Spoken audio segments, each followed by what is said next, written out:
This is Forum. I'm Jon Michaels, Public Affairs Radio Director. Very honored to have with us this Sunday morning Jeffy Wilkes. Jeffy, you just got back from the commissioning of the U.S.S. South Dakota submarine, right? Yes, it was a great time. My wife and I, we were sponsored by Sanford Hospital, and so we flew out of here on a Thursday morning when it was 25 below, and we got out to Connecticut, and it was 33 above. So it was quite a change. That's over 50 degrees, yeah. 25 below, that's 50 degrees colder than your freezer. Yeah, and that's not even wind chill. Well, Jeffrey, tell us a little. We got a lot of things to talk about, but tell us what you thought about being at that commissioning of that attack submarine. That's a pretty big boat. Yeah, it was pretty interesting. You know, we the first Thursday night we got there, they had a big welcoming VIP welcoming thing at the Mike's Harley Davidson, and they had the Harley that J&L put together with the ship on it.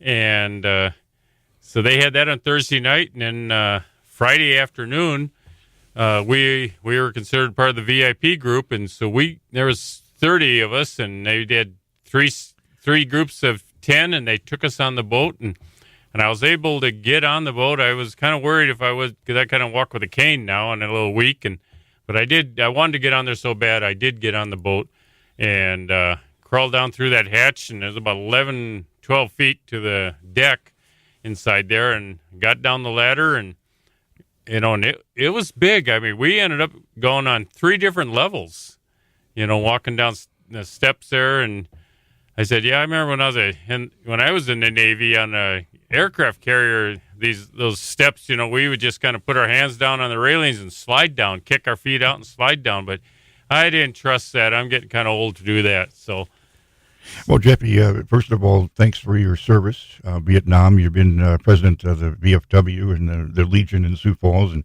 long-time a veteran and supporter here. But for a lot of people, they don't know. Your doctor said you only have a few months to live. What, about 5 months ago? Yeah, it was back in September.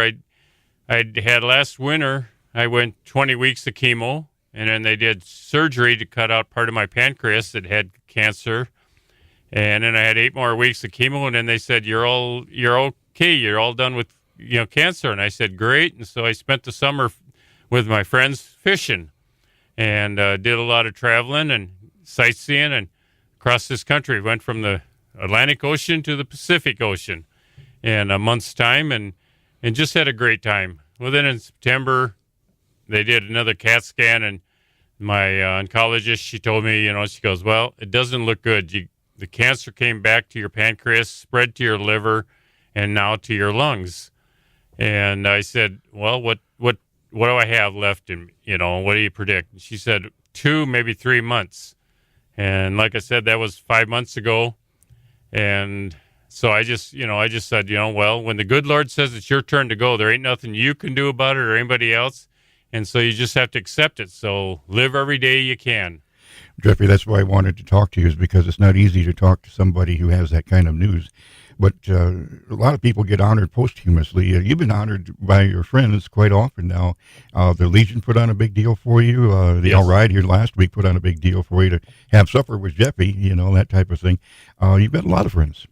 Well, it's kind of humbling to see all the friends I've made over the last 67 years in town here, and because I'm born and raised in Sioux Falls, and they keep asking. We got our 50th class reunion coming up this summer, and Sue Peters keeps on my case about going to the class reunion, and I kept saying no. That'd be the first time I've seen most of these people in 50 years, and I'll see them one day, and then I won't see them again for the rest of my life. So why do I need to go?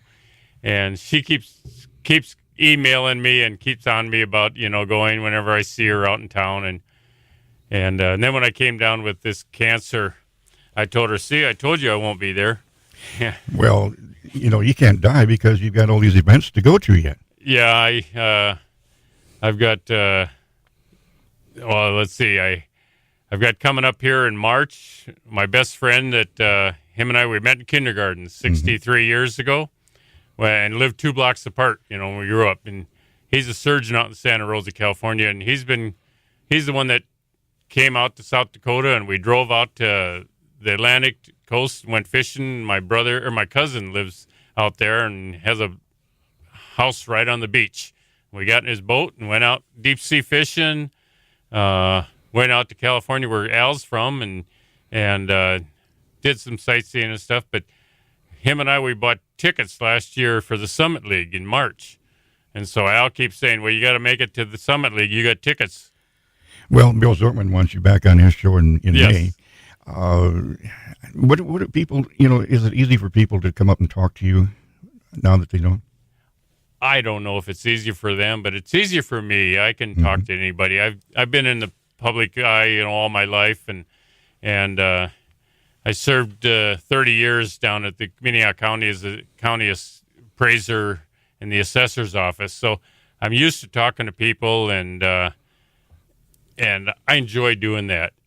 A lot of people talk about the VA system in the country, but the VA here in Sioux Falls is pretty good, isn't it?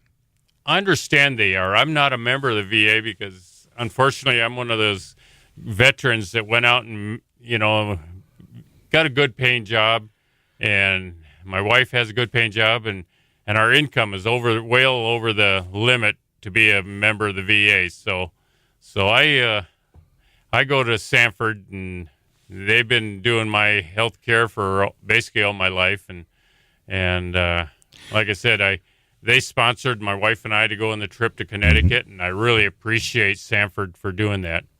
Well, you're a Vietnam veteran like I am. You were Navy like I am.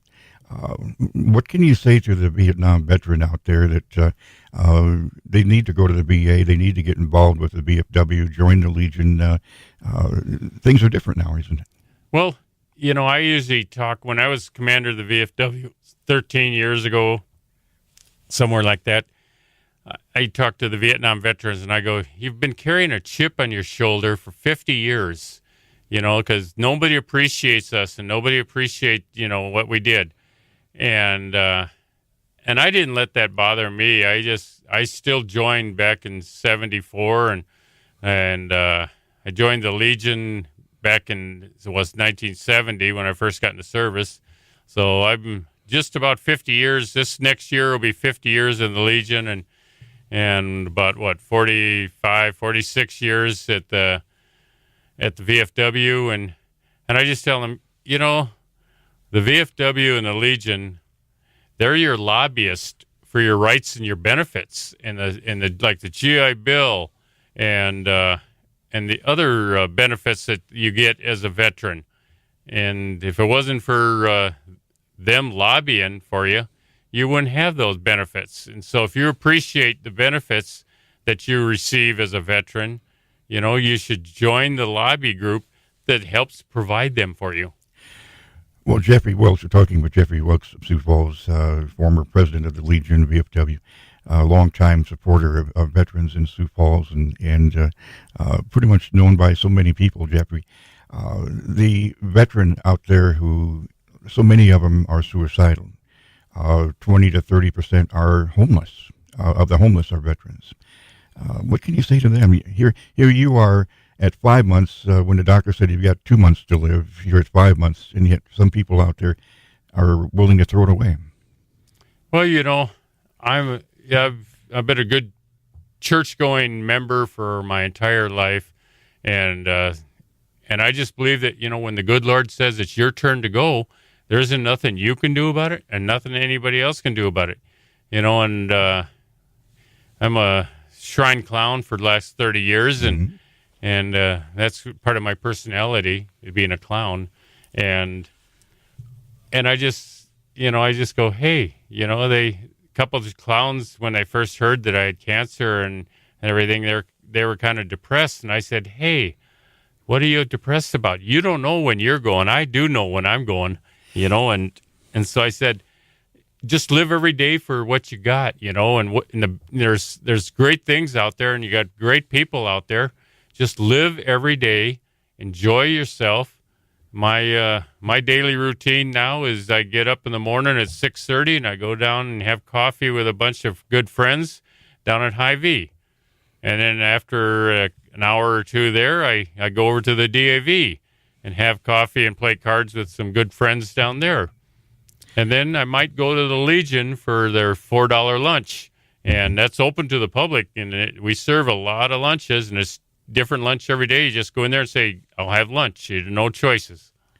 Well, Jeffy, what about your family? How are they doing? You got, a couple sons? And Yep. My wife, she just retired from Sanford after 44 years in 1st of November.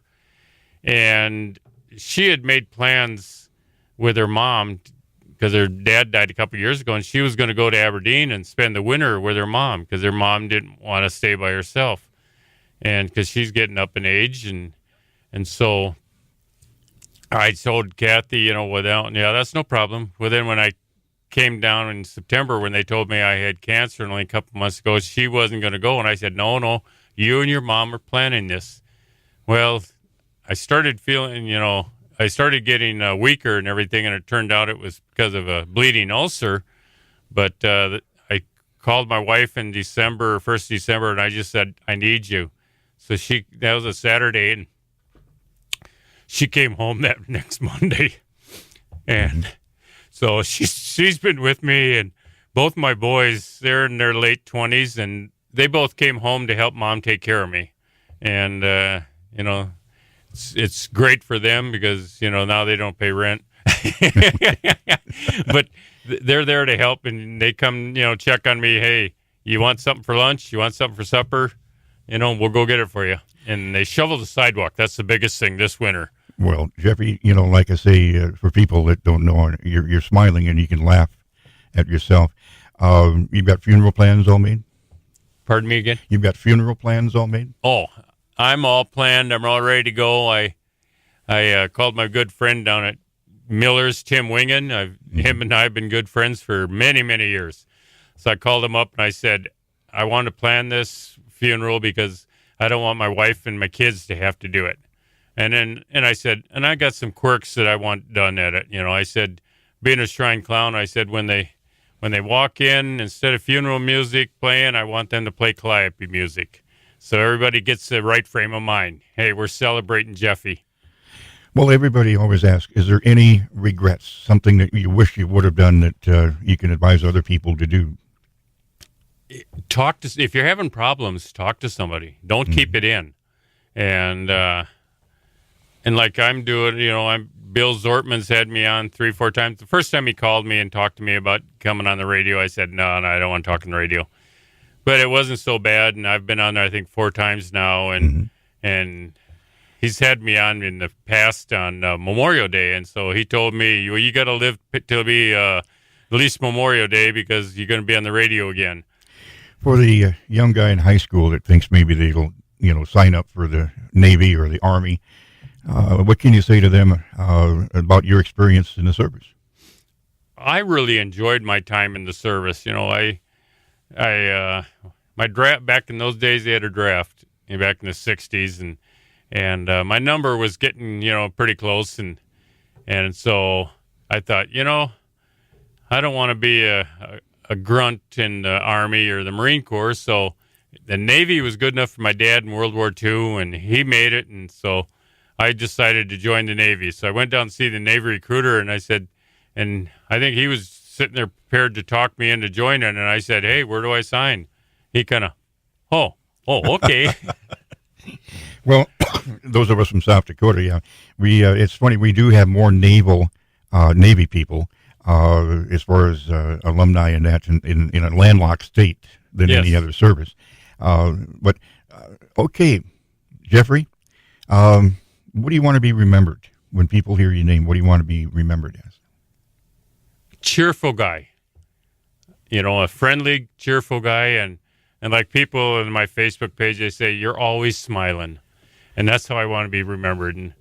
And I'm not going to, I've never gone to a funeral and looked at the person in the casket because normally they don't look the same as you remember them. And I want to remember them how I grew up and knew them. In my case, I'm going to be cremated and taken up to, we have a acreage up by Fort Siston, and I love going up there because there's lakes to go fishing and there's hunting up there. And we were coming back from up there 2 years ago when my wife's father died of cancer, and that was before I knew I was even going to be. So I was sick with cancer, and I told my wife and kids, I said, hey, when I die, I want to be cremated and scattered my ashes up at the farm. And my wife goes, you don't want a headstone down in Sioux Falls in one of the cemeteries? And I go, boys, are you going to come and put flowers on my grave every year? And they go, oh, well, of course, Dad. And I said, guys don't. I said, yeah. See, Kathy, scatter my ashes up at the farm. Maybe if they come up there to go hunting and fishing, they'll think Dad's here. Daughters do, but guys don't. When you first were told by the doctor, what advice can you give other people if they get told like you did? Well, it might be a death sentence, but don't look at it that way, And in fact, when I first met with the oncologist, Kathy and I were sitting there, and I'm sitting there. We met with her for about an hour, and I'm sitting there telling her jokes for an hour. And at the end of our discussion, she goes, geez, normally I have to tell people to be upbeat and be positive. She goes, I don't think I have to tell you anything. and that's the way, you got to, look at life, and be positive, take every day for what it is, and enjoy every day. Well, Jeffrey, if you did have a tombstone, what would you want to put on it? Well, I got my whole funeral plan made. I even ordered the cake from Hy-Vee and paid for it. And on the cake, it's going to say, "Happy birthday from Jeffy. I'm waiting for you, but don't be in a hurry." That's a good point to say thank you, Jeffrey Wilkes, for being with us on Forum. Thank you.